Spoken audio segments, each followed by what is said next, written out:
You're doing everything right. You've worked on yourself, you know your worth, you've learned from your past relationships, and you're finally ready to attract someone who truly deserves you. But here's the uncomfortable truth nobody wants to tell you. There are 4 silent attraction killers that even the most confident, successful, mature women unknowingly project, and they're pushing away the very men you're trying to attract. And the most dangerous part? You probably don't even realize you're doing them. These aren't about your age, your appearance, or your past. They're about subtle patterns in how you show up, how you communicate, and how you present yourself in the dating world.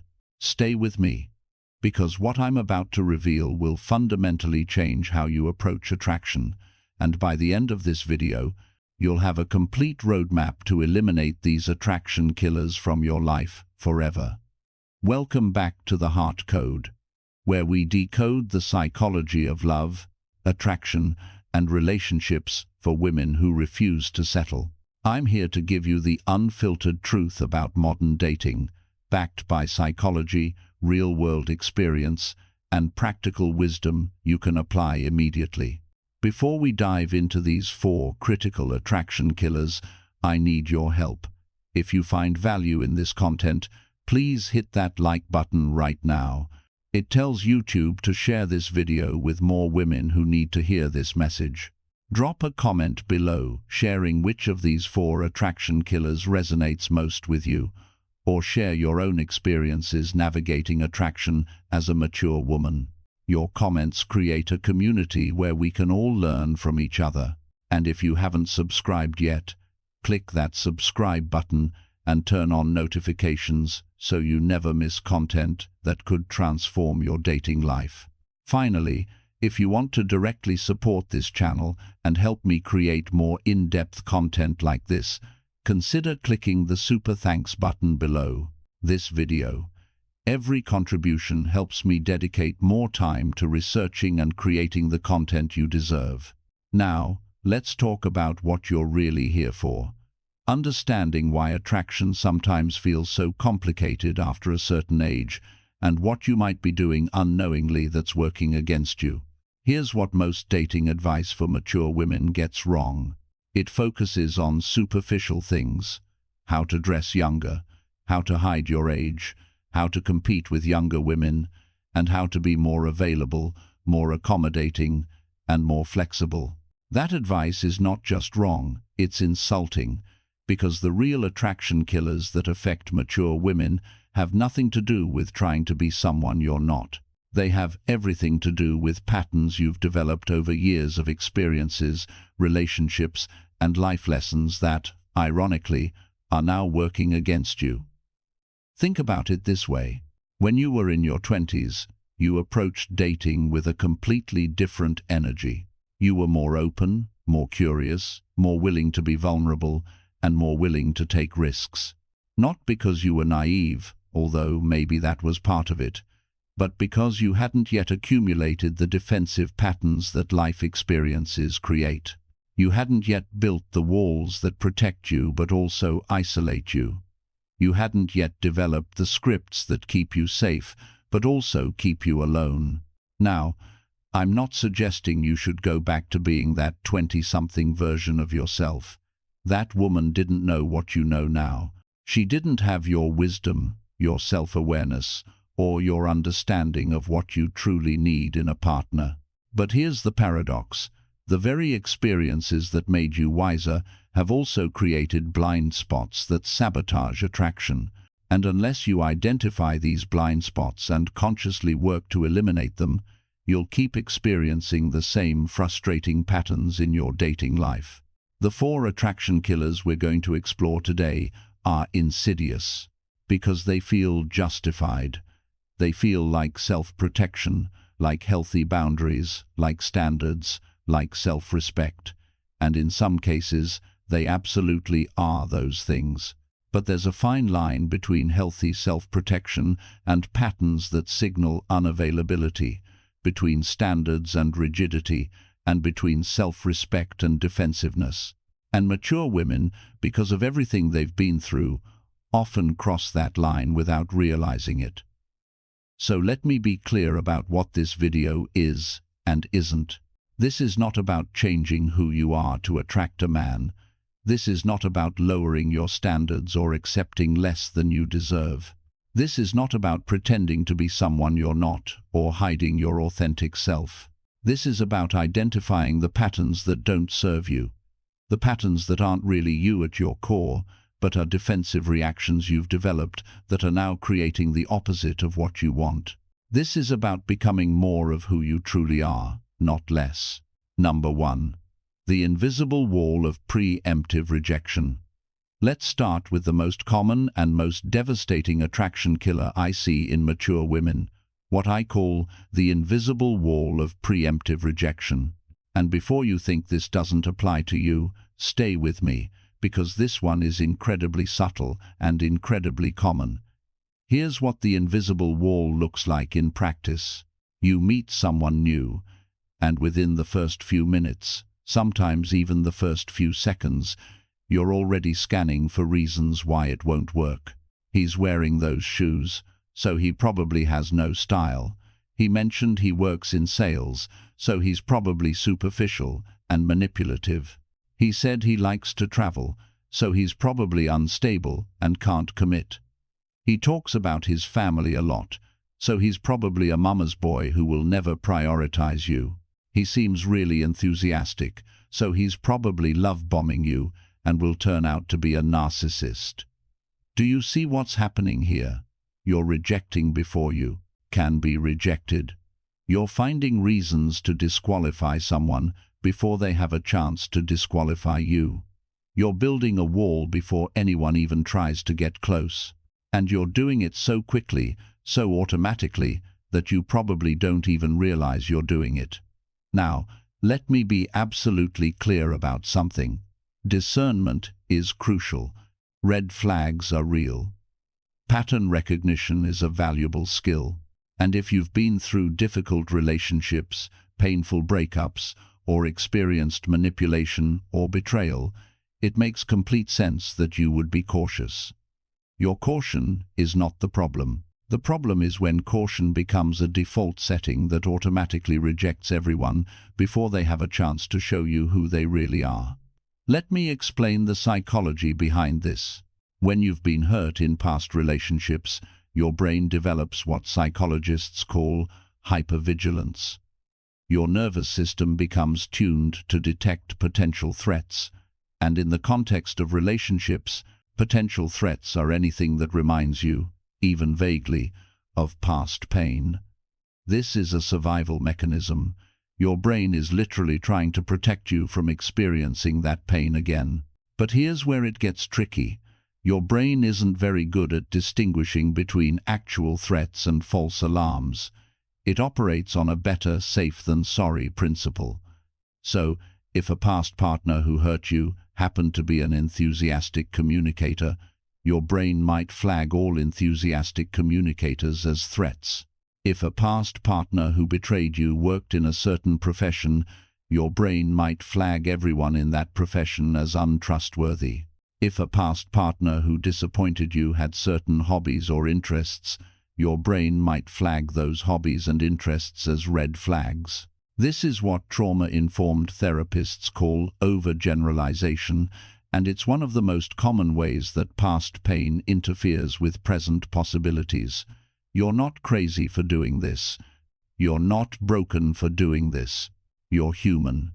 Your brain is doing exactly what it evolved to do, keeping you safe. The problem is that this mechanism that's designed to keep you safe is also keeping you alone. So what does the invisible wall of preemptive rejection actually look like in your dating life? It shows up in countless ways, and I want you to really reflect on whether you recognize any of these patterns in yourself. You might notice that you're extremely quick to write someone off based on minimal information. Someone sends you a message on a dating app, and you analyze every word choice, every punctuation mark, and every emoji, looking for reasons why they're not right for you. He used too many exclamation points, so he's probably too eager and doesn't have options. He took 12 hours to respond, so he's probably not that interested or is playing games. He suggested coffee for a first date instead of dinner, so he's probably cheap or low effort. He suggested dinner instead of coffee, so he's probably trying too hard and will expect something in return. Do you see the trap here? No matter what someone does, you can find a reason to interpret it negatively. And the real issue isn't that any of these interpretations are necessarily wrong. Some of them might even be accurate. The real issue is that you're looking for reasons to confirm your suspicion that it won't work out, rather than staying open to the possibility that it might. Another way the invisible wall shows up is in your body language and energy during initial interactions. You might think you're being open and friendly, but your nonverbal communication is sending a completely different message. Your arms are crossed, your posture is closed, your responses are brief and guarded.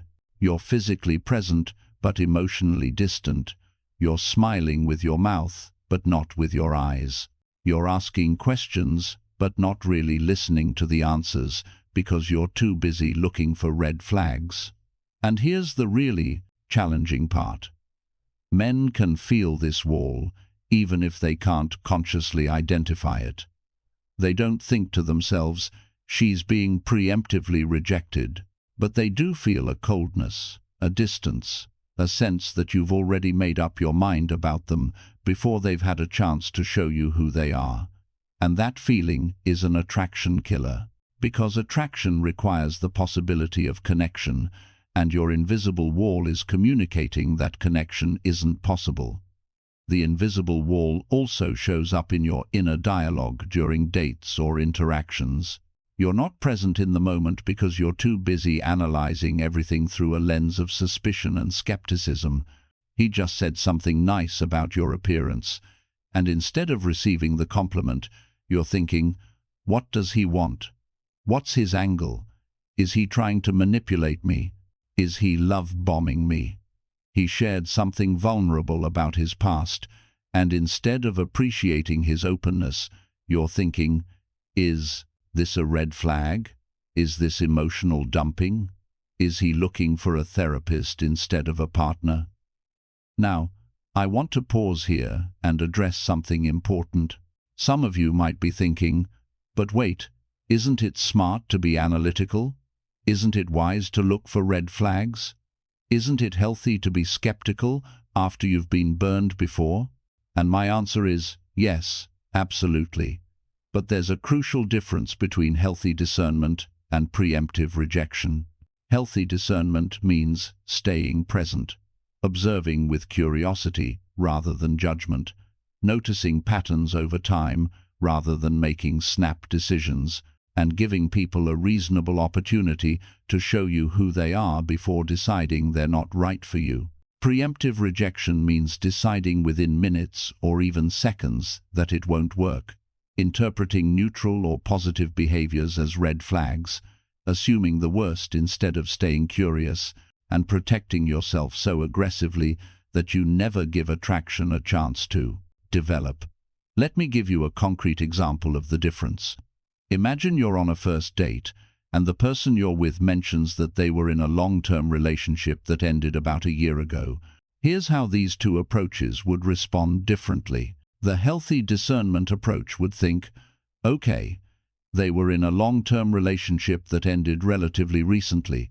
I'll stay curious about what happened, how they've processed it, what they learned from it, and whether they're emotionally available now. I'll pay attention over time to whether they talk about their ex obsessively, whether they seem stuck in the past, and whether they've done their healing work. But I'm not going to make a snap judgment based solely on this information. The preemptive rejection approach would think, red flag. They just got out of a long-term relationship a year ago. They're definitely not over it. They're probably rebounding. They're probably using me to heal from their ex.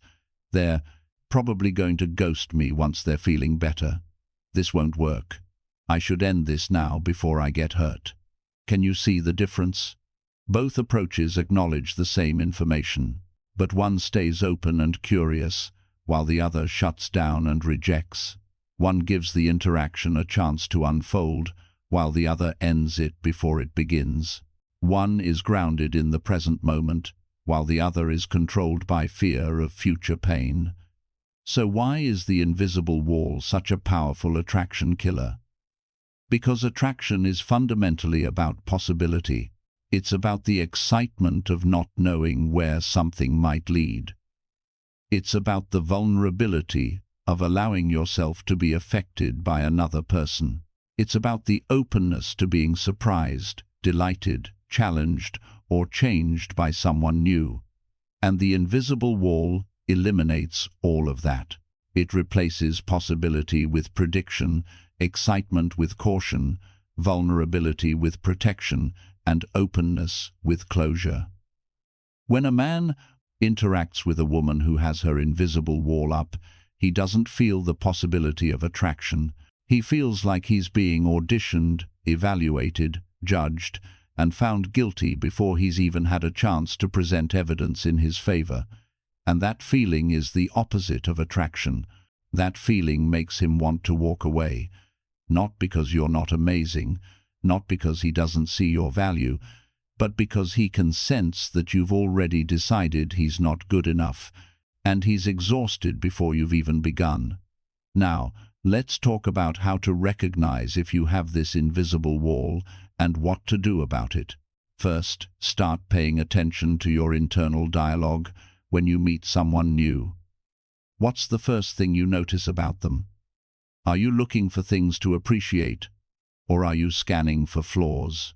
Are you curious about getting to know them, or are you testing them against a checklist? Are you present in the interaction, or are you in your head analyzing everything? Second, notice your physical sensations and body language. When you're talking to someone new, what does your body feel like? Is your chest open or collapsed? Are your arms relaxed or crossed? Is your breathing shallow or deep? Are your shoulders tense or relaxed? Your body will tell you whether you're in a state of openness or defensiveness. And most of the time, the other person's nervous system is picking up on these non-verbal cues, even if their conscious mind isn't. Third, examine your patterns over time. If you find yourself consistently deciding within the first few minutes that someone isn't right for you, if you're constantly finding deal breakers and red flags, if you're going on date after date but never making it to a second or third date, that's a strong indication that you might have an invisible wall up. Because statistically, it's unlikely that every single person you meet is wrong for you. It's much more likely that you're finding reasons to disqualify them before giving the connection a genuine chance. So how do you start dismantling this invisible wall? It begins with awareness, but it doesn't end there. You need to actively practice a different way of showing up. And I want to give you some specific strategies you can implement immediately. First, practice what I call the 3-date rule. Unless there are genuine red flags like disrespect, aggression, dishonesty, or boundary violations, commit to giving someone 3 meaningful interactions before making a decision. Why 3? Because it takes time for people to relax and show you who they really are. First dates are often awkward. People are nervous. They're trying to make a good impression.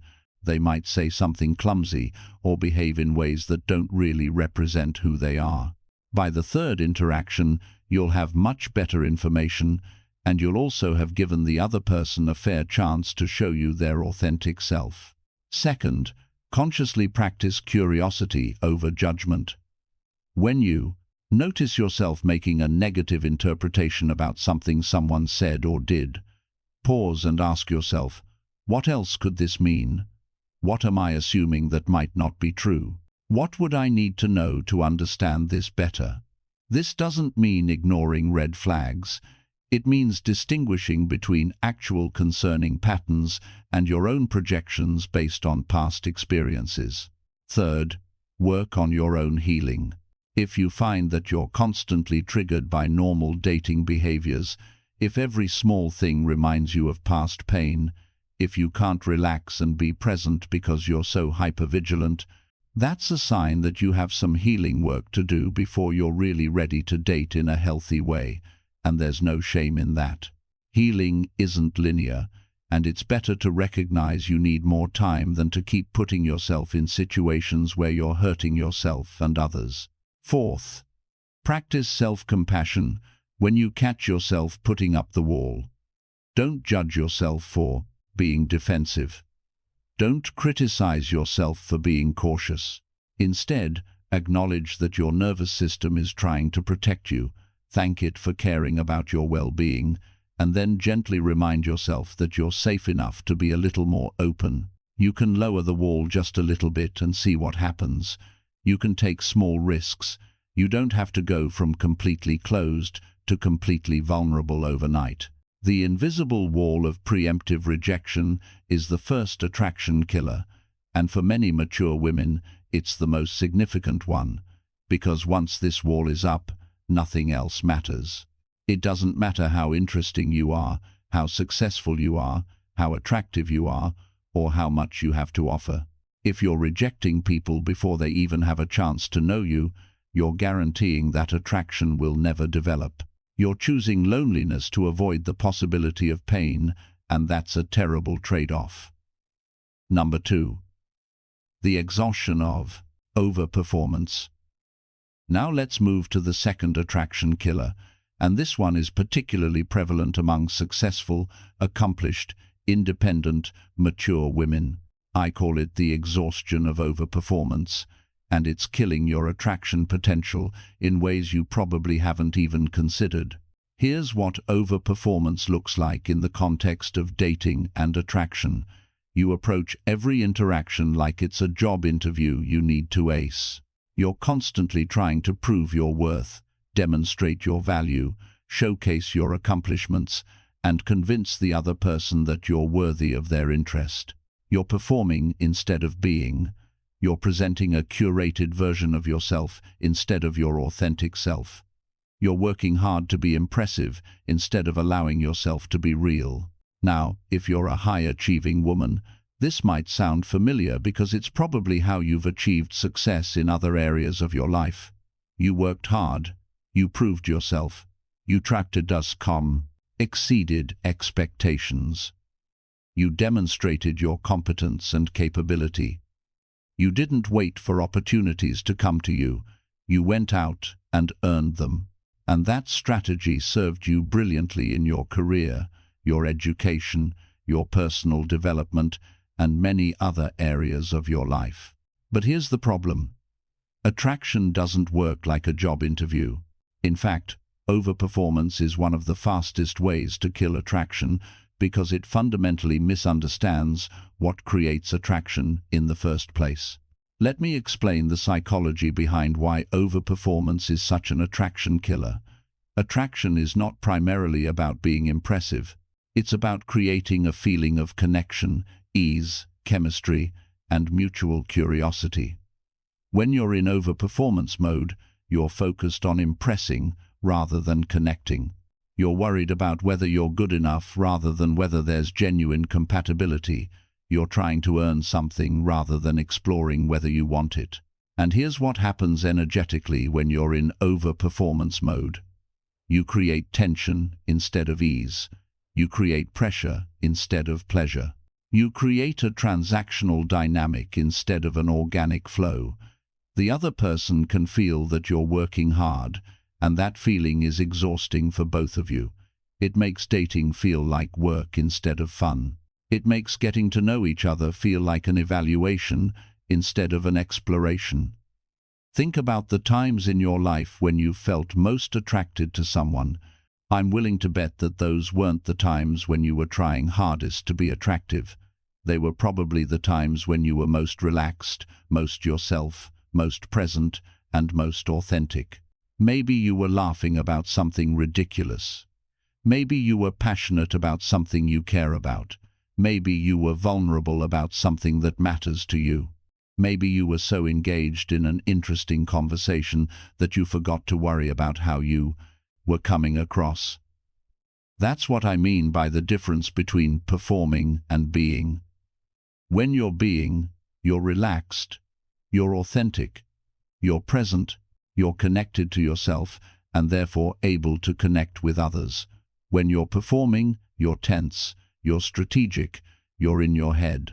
You're disconnected from yourself and therefore unable to truly connect with others. So let's look at the specific ways overperformance shows up in dating for mature women, because I want you to recognize if you're doing this without realizing it. One of the most common manifestations is what I call the resume recitation. Within the first date, or even the first few minutes of conversation, you're listing your accomplishments, your achievements, your credentials, and your experiences. You've traveled to 40 countries. You speak 3 languages. You have an advanced degree. You've built a successful career. You own your own home. You've raised successful children. You're financially independent. You're in great shape for your age. Now, there's nothing wrong with any of these things. They're all wonderful accomplishments that you should be proud of.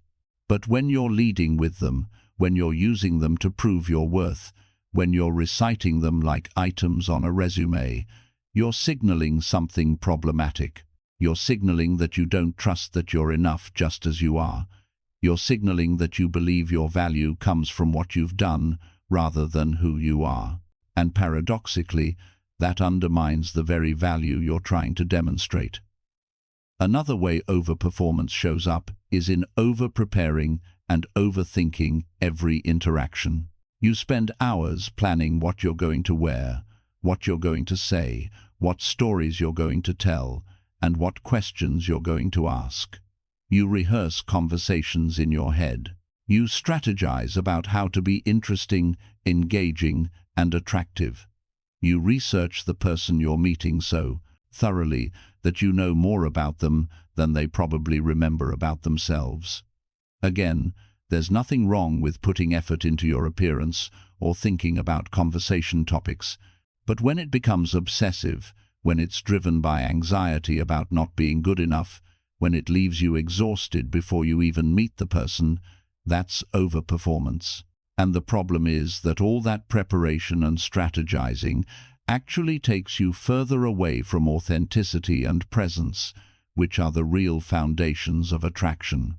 Overperformance also shows up in overgiving and overfunctioning in early dating. You're planning everything. You're solving all their problems. You're offering advice and support and resources. You're being helpful, accommodating, flexible, and available. You're demonstrating what an amazing partner you would be by essentially auditioning for the role before you even know if this is someone you want to be with. Here's why this is problematic. First, it's exhausting and unsustainable.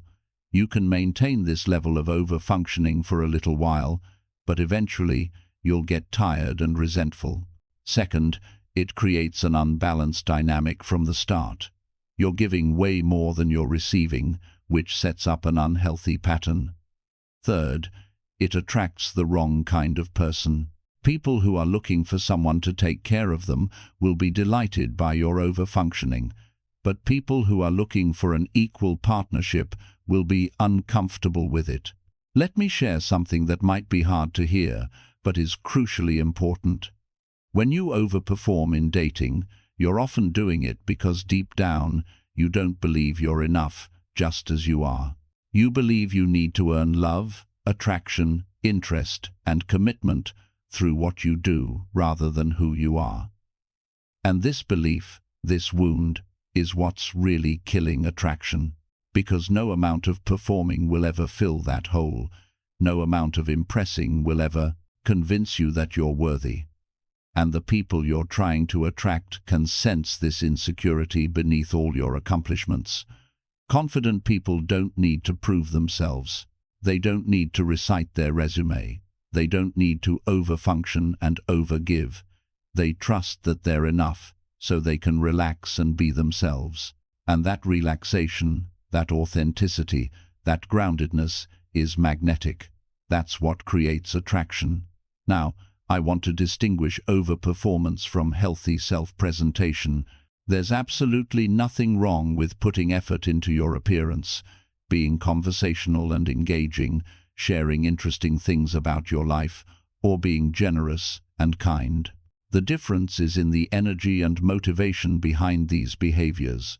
Healthy self-presentation comes from a place of self-respect and consideration for the other person. You dress nicely because you enjoy it and want to show respect for the occasion. You share interesting stories because you're genuinely engaged in the conversation and want to connect. You're kind and generous because that's who you are, not because you're trying to prove your worth. Overperformance comes from a place of anxiety and insecurity. You're dressing, speaking, and behaving in ways that are designed to create a specific impression, to manage the other person's perception of you, and to convince them that you're worthy of their interest. You're not being yourself, you're being who you think they want you to be, or who you think you need to be chosen. Let me give you some concrete examples so you can really feel the difference. Imagine you're on a first date and the conversation turns to work. Here's how someone in healthy self-presentation mode might respond. I work in marketing for a tech company. I really enjoy the creative problem-solving aspect of it. What about you? What do you do? Simple, authentic, and leaves room for the other person. Here's how someone in overperformance mode might respond. I'm the senior vice president of marketing at a Fortune 500 tech company. I've been there for 10 years and worked my way up from an entry-level position. I've led multiple successful campaigns that have generated millions in revenue. I was actually just recognized as one of the top marketers in the industry. I'm really passionate about what I do and pride myself on my work ethic and achievements. But I also make sure to maintain work-life balance. What about you? Can you feel the difference? The first response is relaxed and opens up space for connection. The second response is exhausting and creates pressure. The first invites reciprocal sharing. The second feels like a competition or a presentation. So why is overperformance such a powerful attraction killer? For several interconnected reasons. First, it prevents authentic connection. When you're performing, you're not being real, and without authenticity, deep attraction can't develop. People are attracted to real people, not to performances. Second, it creates exhaustion for both people. You're exhausted from all the effort of performing, and the other person is exhausted from witnessing and receiving all that effort. Dating should feel energizing, fun, and exciting. When it feels like work, something is wrong. Third, it signals insecurity rather than confidence. Even though you're trying to appear confident and impressive, what actually comes across is that you're trying too hard, which suggests you don't believe you're enough without all the effort. And insecurity is not attractive, regardless of how many accomplishments you have to back it up. Fourth, it attracts the wrong people and repels the right ones. People who are secure and healthy want a partner who is comfortable with themselves, not someone who is constantly trying to prove something. Meanwhile, people who are insecure or looking for someone to admire them or take care of them will be drawn to your overperformance, but those aren't the people you want to attract. Fifth, it prevents you from actually evaluating whether this person is right for you. When you're so focused on being chosen, you forget to consider whether you want to choose them. You're so busy performing that you're not paying attention to whether there's genuine compatibility, shared values, emotional availability, or chemistry. So how do you break the pattern of overperformance? It starts with addressing the underlying belief that you're not enough as you are. And this is deep work that might require therapy, coaching, or serious self-reflection. But there are also practical strategies you can implement right away. First, practice being rather than doing. Before a date or interaction, instead of planning what you're going to say or how you're going to impress someone, take a few minutes to center yourself. Connect with your breath, connect with your body. Remind yourself that you don't need to prove anything. Your only job is to be present and see if there's a connection. Second, resist the urge to fill every silence with achievements. When someone asks about you, give a simple, authentic answer, and then ask them a question. Let the conversation be a back and forth rather than a presentation. Let there be pauses and natural silences instead of rushing to fill every gap with more information about how impressive you are. Third, notice when you're over-giving or over-functioning and pull back. If you find yourself planning the entire date, solving all their problems, offering unsolicited advice, or being overly available and accommodating, stop. Let them contribute. Let them pursue. Let them show up. A healthy relationship requires two people who are both invested and engaged, not one person doing all the work. Fourth, practice vulnerability instead of perfection. Share something real, something imperfect, something that shows you're human. Talk about something you're struggling with, something you're learning, or something that didn't go according to plan.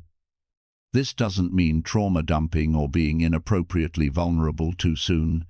It means being real instead of maintaining a perfect facade. Fifth, get comfortable with the possibility that not everyone will choose you, and that's okay. When you're overperforming, it's often because you're trying to make yourself unchosenable by being so impressive that no one could possibly reject you. But the truth is that rejection is always possible, no matter how impressive you are, and trying to prevent it through overperformance doesn't work. What does work is being so grounded in your own worth that other people's choices don't define you. The exhaustion of overperformance is the second attraction killer, learning, and it's especially challenging for mature women because you've spent decades developing skills and achieving things that have brought you success in other areas of life. But dating and attraction require a different approach.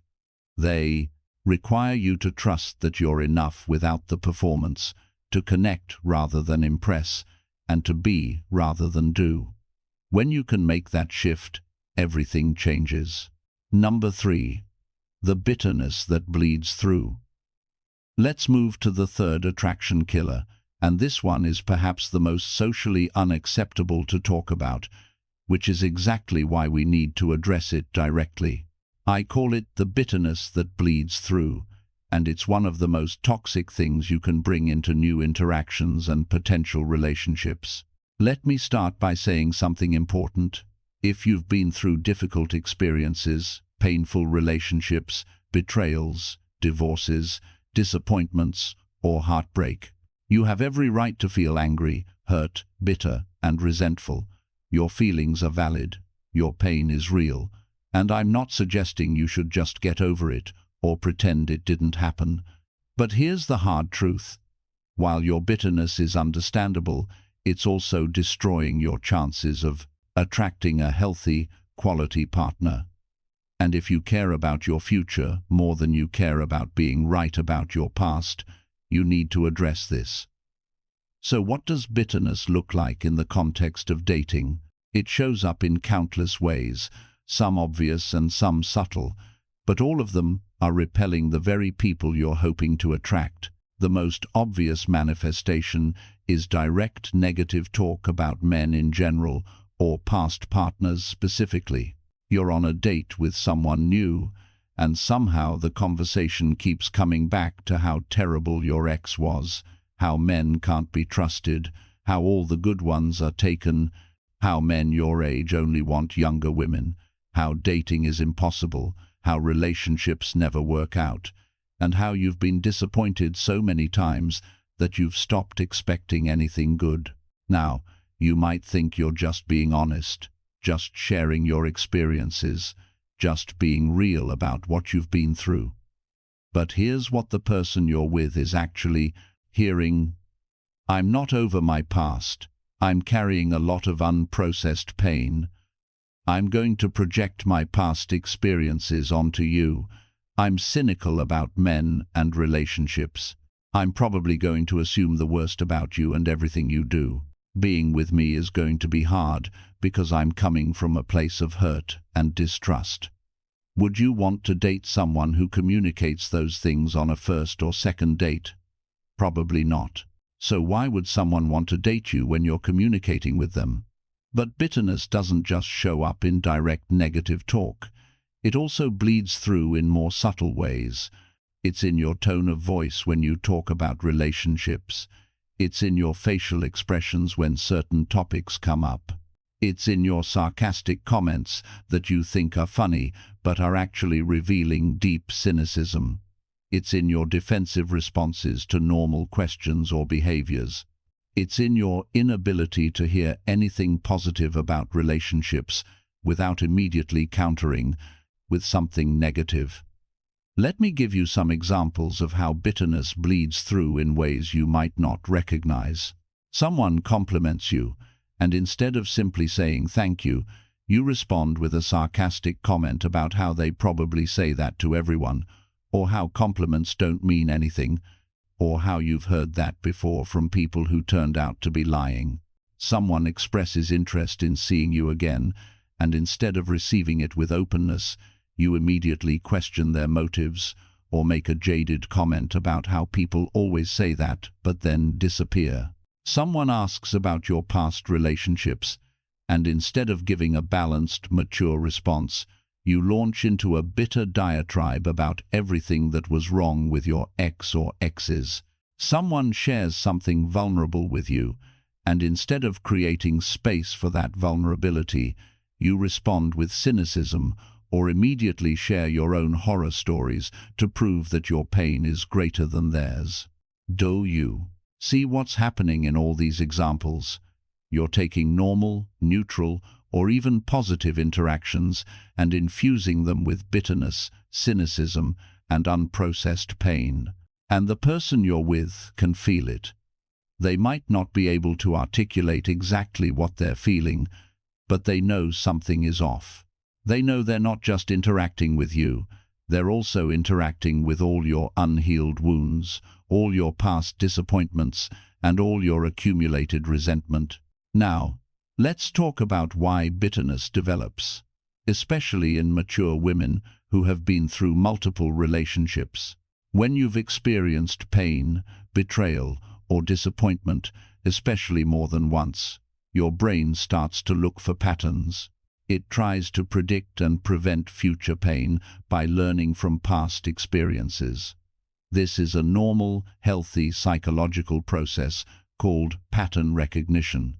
But sometimes pattern recognition morphs into something more problematic: generalization and bitterness.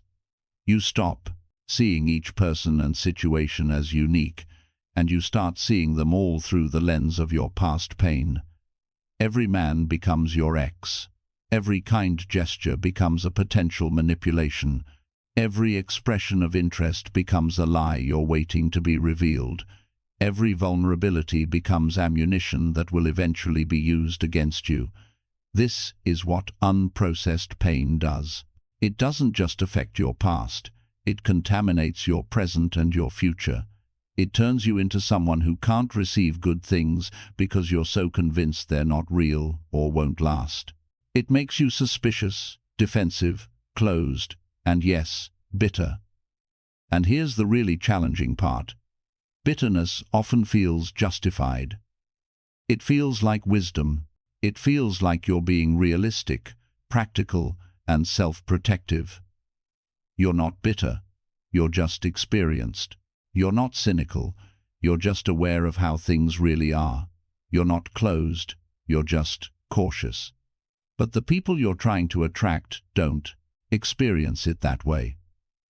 They experience it as a wall they can't penetrate, a heaviness they don't want to carry, and a negativity that drains their energy. Let me be really direct about something. If you find yourself constantly talking about what's wrong with men, dating, or relationships, if you find yourself rolling your eyes at romantic gestures or expressions of genuine interest, if you find yourself unable to imagine that things could actually work out, if you find yourself getting triggered and defensive in normal interactions, you have bitterness that needs to be addressed. And until you address it, you're going to keep attracting either people who confirm your bitter worldview or no one at all. Bitterness is particularly insidious because it creates a self-fulfilling prophecy. When you expect the worst, you behave in ways that bring out the worst in others.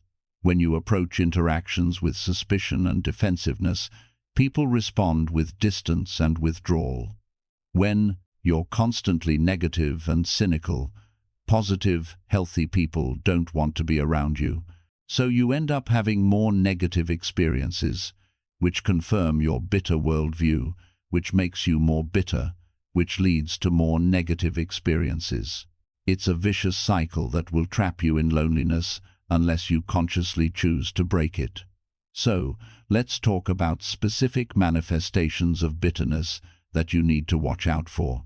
One major red flag is if you find yourself comparing every new person to your ex or exes, especially in negative ways. He reminds you of your ex because he also likes golf. Even though millions of people like golf, and it has nothing to do with your ex's character, she uses the same phrase your ex used, and you immediately feel triggered and start looking for other similarities. They work in the same industry as someone who hurt you, and you can't get past your suspicion that they must be similar.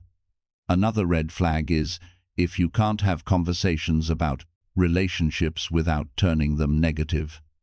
Someone mentions a friend who just got engaged, and you immediately say something cynical about how most marriages end in divorce. Someone shares that they're excited about a new relationship, and you can't help but warn them about all the ways it could go wrong. Someone expresses optimism about love, and you feel compelled to burst their bubble with your realistic perspective. A third red flag is if you're actively resistant to processing your pain through therapy, coaching, journaling, or other healing modalities.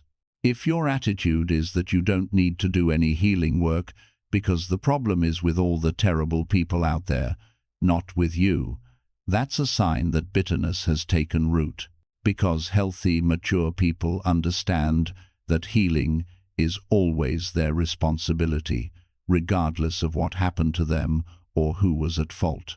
A fourth red flag is if you notice people frequently telling you that you're too negative, too cynical, or too harsh. When multiple people in your life are giving you this feedback, it's worth taking seriously instead of dismissing them as too sensitive or naive. They're seeing something from the outside that you can't see from the inside because you're living in it. Now, here's what I want you to understand about why bitterness is such a powerful attraction killer. It's not just that it's unpleasant to be around someone who is negative and cynical. It's deeper than that. Bitterness signals that you're not emotionally available for a new relationship. It signals that you're still in a relationship with your past, still processing your old wounds, still fighting old battles.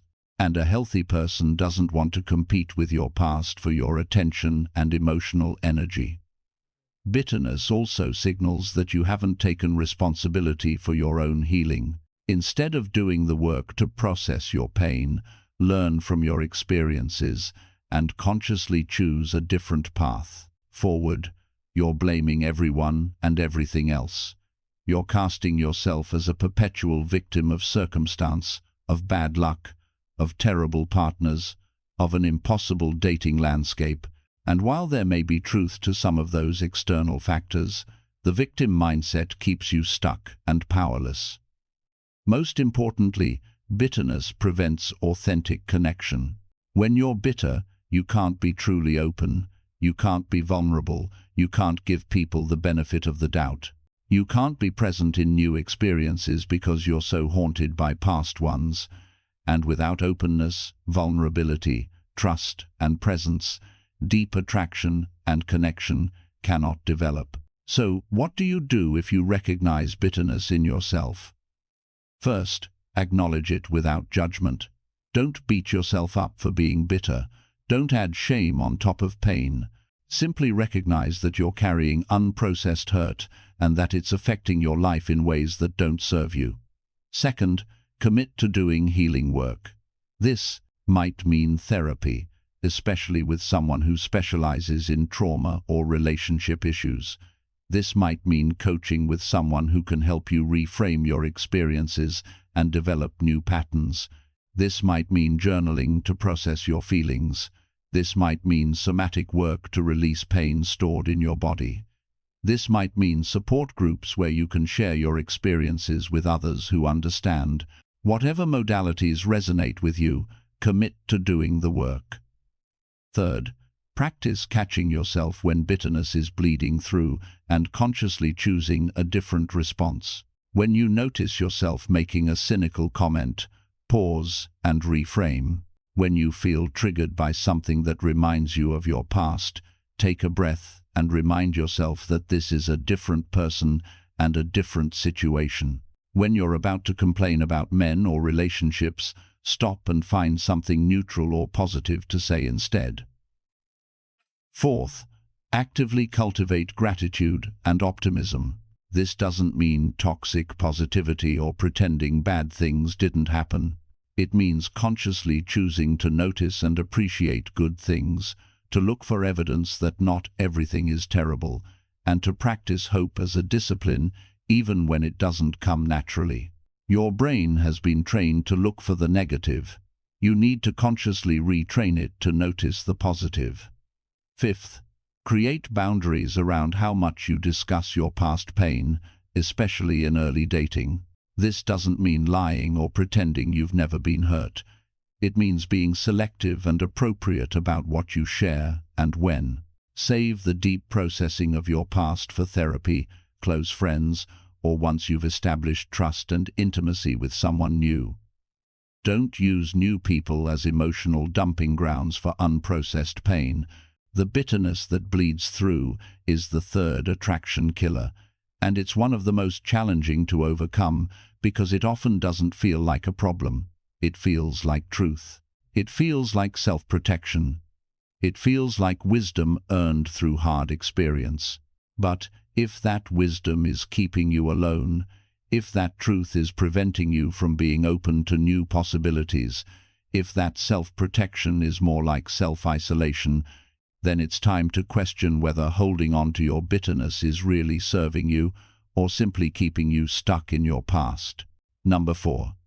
The paradox of inflexible rigidity. Now we've reached the fourth and final attraction killer, what I call the paradox of inflexible rigidity. And this one is particularly tricky because it masquerades as having standards, knowing what you want, and refusing to settle. But there's a critical difference between healthy standards and rigid inflexibility, and understanding that difference might completely transform your dating life. Let me start by saying unequivocally, you should absolutely have standards. You should know what's important to you in a partner and a relationship. You should not settle for treatment that doesn't align with your worth. You should not compromise on your core values or non-negotiables. Having standards is healthy, mature, and necessary. But here's where many mature women cross the line from healthy standards into problematic rigidity. They develop such a specific, detailed, inflexible picture of what they want that they automatically disqualify anyone who doesn't check every single box on their list. And in doing so, they miss out on potentially wonderful connections with people who might not fit their predetermined specifications, but could actually be exactly what they need. Let me explain what inflexible rigidity looks like in practice. You have a detailed list of must-haves and deal-breakers, and that list keeps growing longer every time you have a disappointing dating experience. He must be between 6 feet and 6'2". He must have a graduate degree. He must make at least this much money. He must own his own home. He must have been married before, but not divorced more than once. He must have children, but they must be grown and out of the house. He must be emotionally available but not too eager. He must be successful but not a workaholic. He must be interested in travel but not want to travel more than twice a year. He must be social but not too social. He must be close to his family but not enmeshed with them. Are you starting to see the problem? Every single one of these preferences might be individually reasonable. You might have legitimate reasons for each item on your list. But when you combine them all and insist that every single one is non-negotiable, you've created a profile of a person who probably doesn't exist.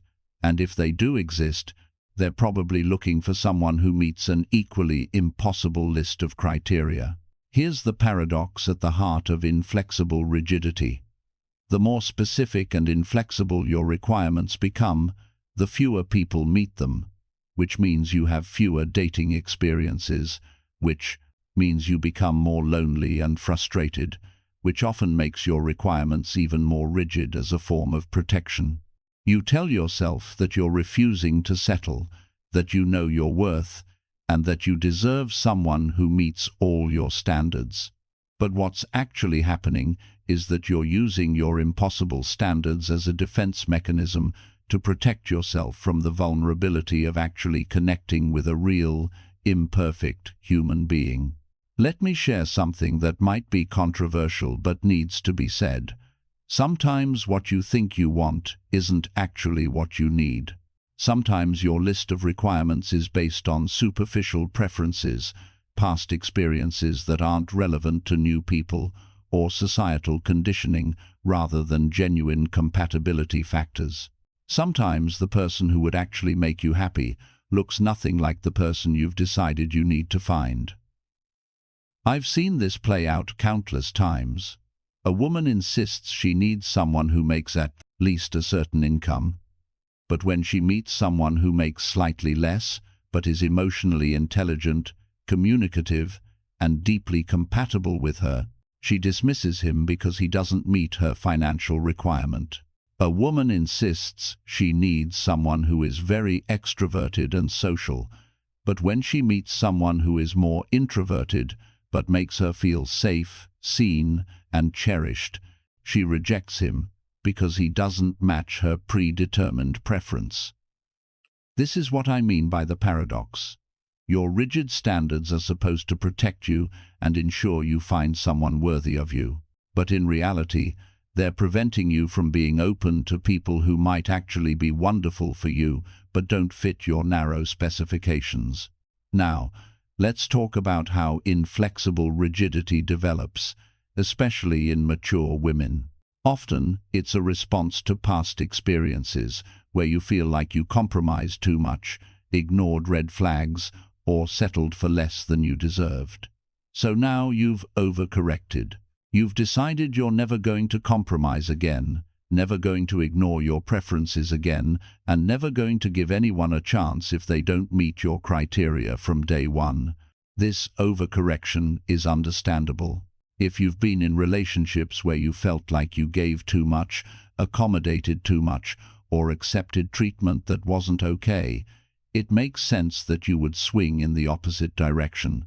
But the opposite of being too flexible isn't being completely rigid. The opposite of having no standards isn't having impossibly high standards. The healthy middle ground is having clear values and deal breakers while remaining open to different expressions of what you're looking for. Let me give you some concrete examples of the difference between healthy standards and inflexible rigidity. A healthy standard might be, I want a partner who is financially responsible and able to support themselves. Inflexible rigidity turns that into, they must make at least $150,000 a year, own their own home with no mortgage, have 6 months of expenses saved, and never use credit cards. A healthy standard might be, I want a partner who values family and has healthy relationships with their loved ones. Inflexible rigidity turns that into, they must see their family at least once a week, but no more than twice a week. They must have at least one sibling, but no more than 3 siblings, and their parents must still be married to each other. A healthy standard might be, I want a partner who is intellectually curious and enjoys meaningful conversation. Inflexible rigidity turns that into, they must have at least a master's degree from a top-tier university, read at least one book per month, and be able to discuss politics, philosophy, and current events in depth. Can you see how, in each example, the healthy standard focuses on qualities and values, while remaining open to different expressions of those qualities, while the rigid version creates such specific criteria that it eliminates most potentially compatible people? Here's another aspect of inflexible rigidity that's worth examining: the tendency to make snap judgments based on superficial criteria before giving someone a real chance. Someone doesn't quite meet your height requirement, so you immediately dismiss them.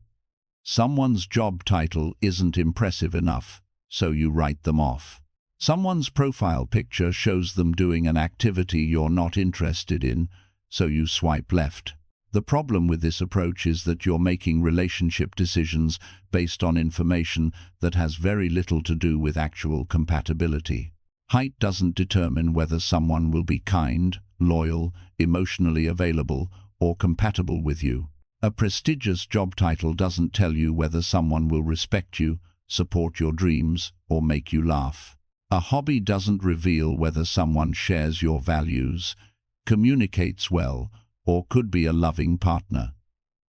But when you're operating from inflexible rigidity, you're so focused on your checklist that you're not actually evaluating whether someone could be a good match for you in ways that truly matter. You're eliminating people based on arbitrary criteria before you even get to know them. Now, I want to address the obvious counter-argument, but I have a right to my preferences. Why should I give someone a chance if they don't meet my basic requirements? And you're absolutely right. You do have a right to your preferences. But here's the question you need to ask yourself. Are your current preferences and level of rigidity helping you create the life and relationship you want? Or are they keeping you stuck? If your preferences are working for you, if you're meeting plenty of people who meet all your criteria, and if you're having fulfilling dating experiences that are leading toward the relationship you want, then there's no problem. Keep doing what you're doing. But if you're frustrated, lonely, feeling like you can't find anyone who meets your standards, or going on date after date without making meaningful connections, then maybe it's time to examine whether your standards have become so rigid that they're working against you rather than for you. Let me share some signs that you've crossed from healthy standards into inflexible rigidity. First, if your list of requirements keeps getting longer rather than shorter. Every time you have a disappointing experience, you add another item to your must-have list. This is a sign that you're using your list as a defense mechanism rather than as a genuine guide to compatibility. Second, if you find yourself frequently saying things like, "There's no one out there who meets my standards," or "all the good ones are taken," this suggests that your standards may have become so specific that you've eliminated virtually everyone, and rather than questioning whether your standards are realistic, you're blaming the dating pool. Third, if you're unwilling to be flexible on items that aren't actually deal breakers. A deal breaker is something that genuinely makes a relationship unworkable. Things like wanting children versus not wanting children, having fundamentally incompatible values, abusive behavior, and addiction issues. Everything else is a preference, not a deal breaker. If you're treating preferences as if they're deal breakers, that's inflexible rigidity. Fourth, if you find yourself dismissing people before giving them a genuine chance, you judge someone within the first few seconds or minutes and decide they're not for you based on superficial criteria. You're not actually getting to know them, you're just checking them against your list and finding them wanting. Fifth, if feedback from friends or family suggests that your standards might be unrealistic, when people who care about you are telling you that you're being too picky or eliminating good people for the wrong reasons, it's worth considering whether they might be seeing something you can't see. Now let's talk about why inflexible rigidity is such a powerful attraction killer. First, It prevents you from experiencing the pleasant surprise of discovering that someone who doesn't fit your predetermined criteria might actually be wonderful. Some of the best relationships develop between people who wouldn't have chosen each other based on a list, but discovered unexpected compatibility through actually getting to know each other. Second, it makes you seem closed and judgmental rather than open and curious. When you're operating from inflexible rigidity, people can sense that you're evaluating them against a checklist rather than genuinely getting to know them, and that feeling is a turn-off. Nobody wants to feel like they're being auditioned, measured, and found insufficient. Third, it reflects underlying fear and control issues. Inflexible rigidity is often about trying to control outcomes and eliminate uncertainty. But relationships are inherently uncertain. You can't guarantee that someone will be right for you by making sure they check all your boxes. Real compatibility reveals itself over time through actual interaction, not through a list of criteria. Fourth, it attracts the wrong people and repels the right ones. Healthy, confident people with options aren't interested in jumping through hoops to meet someone's arbitrary requirements. They want someone who is open, flexible, and interested in getting to know them as a whole person. Meanwhile, people who are willing to contort themselves to meet your requirements might not have healthy boundaries or a strong sense of self. So, how do you know if you need to work on being more flexible? Ask yourself these questions honestly. When was the last time you gave someone a genuine chance, even though they didn't meet all your criteria? When was the last time you were pleasantly surprised by someone who wasn't your usual type? When was the last time you adjusted your preferences based on getting to know someone who challenged them? When was the last time you prioritized connection and chemistry over your checklist? If the answer to these questions is never or not in a long time, you probably need to work on flexibility. And here's how you can start. First, distinguish between your true deal breakers and your preferences. Deal breakers are things that would genuinely make a relationship unworkable for you. Make a list of no more than 5 real deal breakers and be honest about whether they're truly deal breakers or just strong preferences. Everything else is a preference that you can be flexible about. Second, practice giving people a chance, even if they don't meet all your preferences. This doesn't mean dating people you're not attracted to or interested in. It means being open to people who might not check every box but who seem kind, interesting, genuine, or compatible in important ways. Go on a second date, even if the first date wasn't perfect. Have a conversation with someone whose profile isn't exactly what you usually look for. Be open to being surprised. Third, focus on how someone makes you feel rather than what they have or do. Do they make you feel comfortable and safe? Do they make you laugh? Do you have good conversation? Do you feel respected and valued? Do you enjoy their company? These feeling-based criteria are much better predictors of relationship success than superficial checklist items. Fourth, challenge your own assumptions about what you need. If you've always dated a certain type and it hasn't worked out, maybe it's time to question whether that type is actually right for you. If you have specific requirements based on past experiences, consider whether you're projecting your past onto your future rather than staying open to different possibilities. Fifth, practice being more comfortable with uncertainty and imperfection. The person you end up with will be imperfect.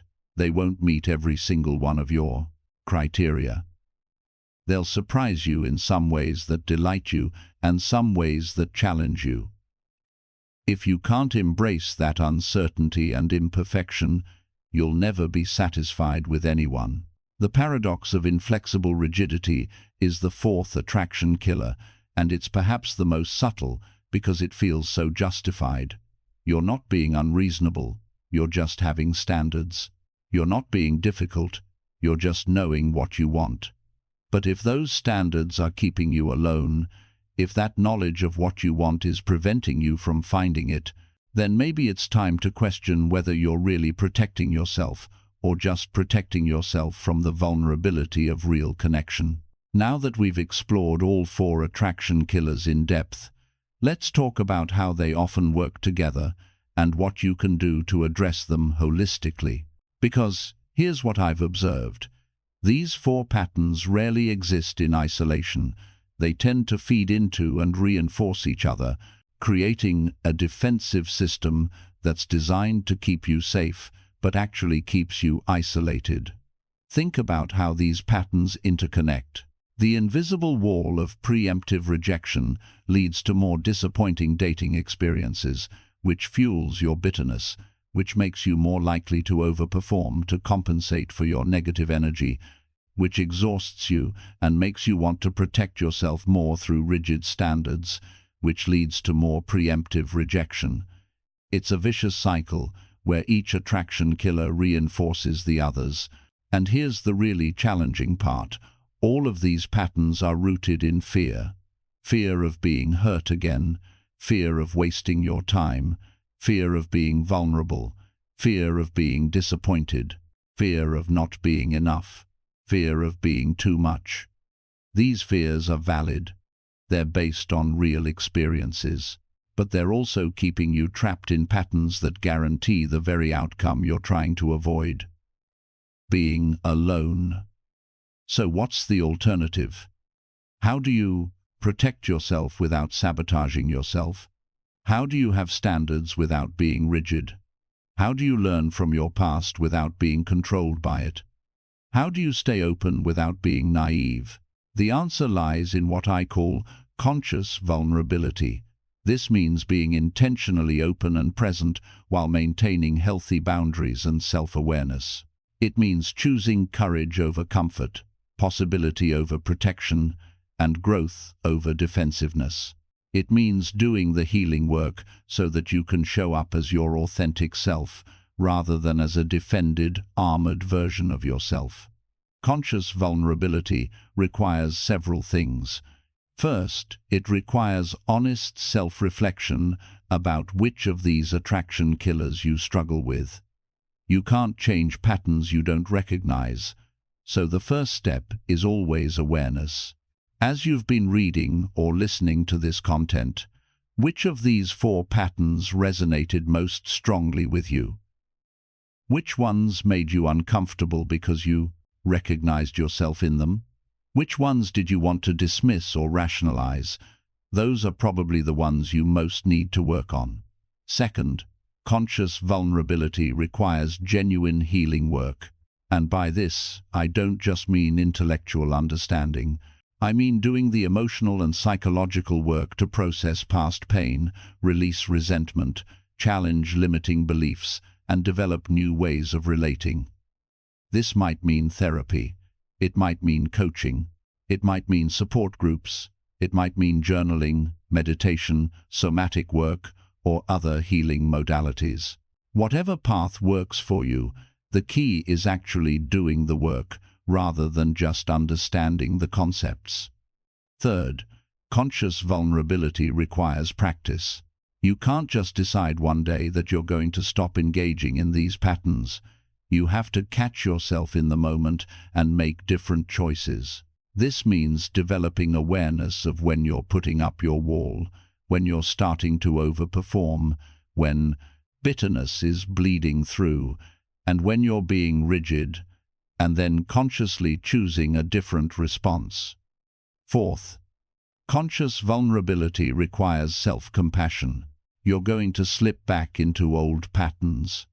You're going to catch yourself doing the very things you're trying to stop doing. That's normal and expected.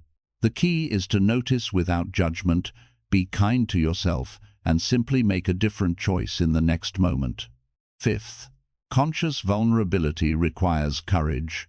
Opening yourself up after you've been hurt is scary. Giving people the benefit of the doubt when you've been disappointed before is risky. Being authentic when you're used to performing is vulnerable. Staying flexible when rigidity feels safer is uncomfortable.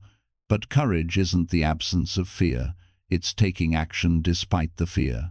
Let me offer you some practical guidance for moving forward. If you struggle with the invisible wall of preemptive rejection, practice the 3-date rule I mentioned earlier. Commit to giving people at least 3 meaningful interactions unless there are genuine red flags. Practice curiosity over judgment. Work on your own nervous system regulation so you can stay present instead of going into defense mode. If you struggle with the exhaustion of overperformance, practice simply being present instead of trying to impress. Before interactions, remind yourself that your worth is not something you need to prove. Share authentically rather than strategically. Let conversations unfold naturally rather than planning and controlling them. Allow yourself to be imperfect, real, and human. If you struggle with bitterness that bleeds through, commit to doing healing work to process your past pain. Create boundaries around how much you discuss past hurts in new interactions. Practice gratitude and look for positive evidence instead of only seeing the negative. Challenge cynical thoughts when they arise and consciously choose a more balanced perspective.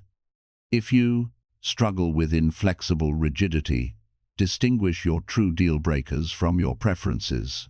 Practice giving people a chance, even if they don't meet all your criteria.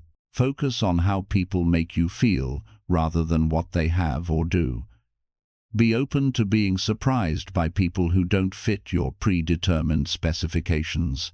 And remember, working on these attraction killers isn't about changing who you are to attract someone. It's about removing the barriers that prevent people from seeing who you really are. It's about showing up as your authentic, healed, open self, rather than as a defended, armored, scared version of yourself. Because the real you, the you without all these defensive patterns, is absolutely enough. The real you is worthy of love, connection, and a healthy relationship.